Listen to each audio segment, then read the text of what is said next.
নমস্কার।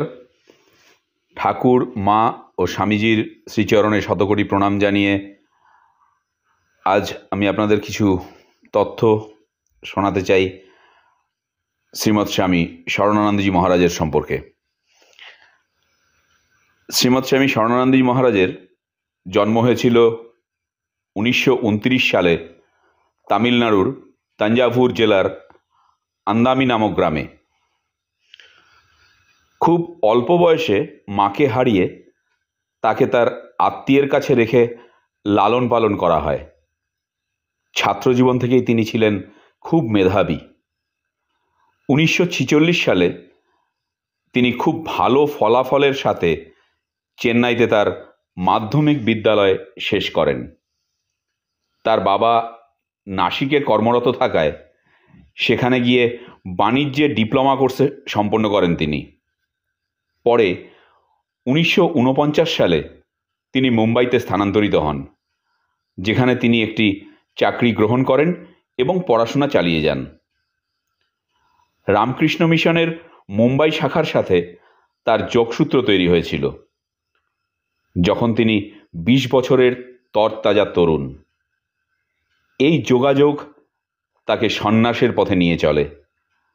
তিনি মুম্বাই আশ্রমের স্বামী অর্পণানন্দজি মহারাজের ঘনিষ্ঠ হয়ে ওঠেন। তার জীবনের পরবর্তী পথ সম্পর্কে অনেক চিন্তাভাবনার পর তিনি 22 বছর বয়সে অর্থাৎ 1952 সালে শ্রীরামকৃষ্ণের পবিত্র জন্মদিনে মুম্বাই আশ্রমে ব্রহ্মচারী হিসেবে যোগদান করেন। রামকৃষ্ণ সংঘের 7ম সভাপতি শ্রী শঙ্করানন্দজি মহারাজ মুম্বাই আশ্রমে সেই বছরের শেষের দিকে তাকে মন্ত্রদীক্ষা দেন। এছাড়াও তিনি স্বামী শঙ্করানন্দজি মহারাজের কাছ থেকে 1956 সালে ব্রহ্মচর্য ব্রত এবং 1960 সালে সন্ন্যাস গ্রহণ করেছিলেন। মুম্বাই আশ্রমের একজন সহযোগী হিসেবে তিনি আশ্রমের বিভিন্ন বিভাগে কাজ করেছিলেন। তিনি ঔরঙ্গাবাদ জেলার খরা ত্রাণ শিবিরেও অংশগ্রহণ করেছিলেন, যেখানে তিনি অন্যান্য সন্ন্যাসীদের সাথে খুব দক্ষতার সাথে ত্রাণ কার্য পরিচালনা করেছিলেন। 1958 সালে তিনি মুম্বাই আশ্রম থেকে অদ্বৈত আশ্রমের কলকাতা শাখায় আসেন। 1961 সালে প্রবুদ্ধ ভারতের সম্পাদনায় সহায়তা করার জন্য তাকে মায়াবতীর কাছে পাঠানো হয়। তার কার্যভারের পাশাপাশি তিনি মায়াবতী আশ্রমের দুগ্ধ, চাষাবাদ এবং অন্যান্য কার্যকলাপে গভীর আগ্রহ নিয়েছিলেন। 1976 সালে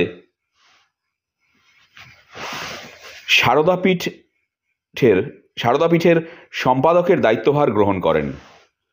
দীর্ঘ 15 বছর সেখানে থাকাকালীন বিভিন্ন সেবামূলক কাজের সাথে তিনি যুক্ত ছিলেন।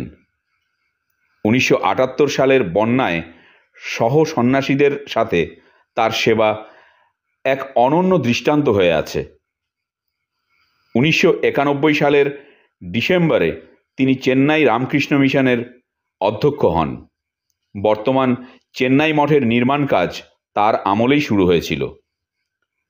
1995 সালের এপ্রিল মাসে তিনি বেলুর মঠে একজন সহকারী সেক্রেটারি হিসেবে যোগদান করেন এবং প্রায় 2 বছর পর তিনি রামকৃষ্ণ মিশনের সাধারণ সম্পাদকের দায়িত্ব নেন।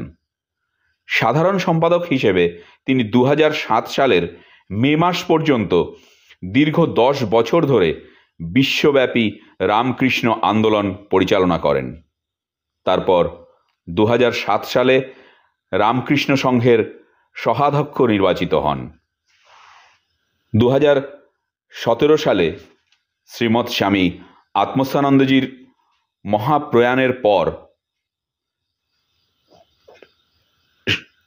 উনি সংঘের অধ্যক্ষ পদে আসীন হয়েছিলেন। তিনি ছিলেন সংঘের 16তম অধ্যক্ষ এবং গত 26শে মার্চ 2024 রাত 8:14 উনি ওনার দেহ ত্যাগ করে রামকৃষ্ণ লোকে গমন করেন। নমস্কার।